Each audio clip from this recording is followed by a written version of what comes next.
आमदार संजय गायकवाड यांच्या विरोधामध्ये सुप्रिया सुळे आणि राष्ट्रवादी काँग्रेस शरदचंद्र पवार पक्षाच्या पदाधिकाऱ्यांनी स्वारगेट पोलीस ठाण्यामध्ये तक्रार दाखल केली होती।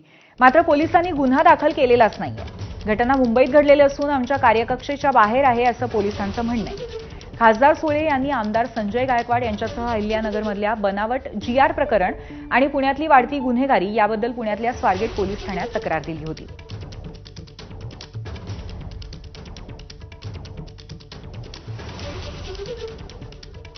आमदार संजय गायकवाड यांनी कॅन्टीनच्या चालकाला बेदम मारहाण केल्याचा प्रकार समोर आला होता आणि त्यानंतर सगळीकडे आपल्याला गदारोळ बघायला मिळाला। हे सगळं प्रकरण सुरू असताना बुधवारी खासदार सुप्रिया सुळे आणि शरदचंद्र पवार पक्षाचे पुण्यातले जे काही पदाधिकारी आहे त्यांनी थेट स्वारगेट पोलिसात धाव घेतली होती आणि यांच्याकडे रीतसर तक्रार दाखल केली होती आणि गुन्हा दाखल करण्याची मागणी देखील केली होती। मात्र अजूनही पोलिसांनी त्यांच्यावर कोणताही गुन्हा दाखल केलेला नाही।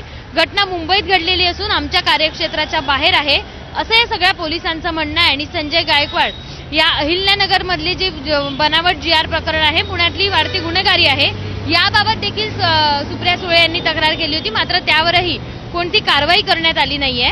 एवढंच नाही तर ज्यांना जनतेनं कायदा बनवण्यासाठी विधिमंडळात पाठवलं तेच कायदा पायदळी तुडवत असतील तर ही संविधानाची पायमल्ली आहे। याच आमदारांवर गुन्हा दाखल करा अशी मागणी सुप्रिया सुळे यांनी केली होती। मात्र अजूनही या पोलिसांनी त्यांच्यावर कोणतीही कारवाई केल्याचं दिसून येत नाहीये।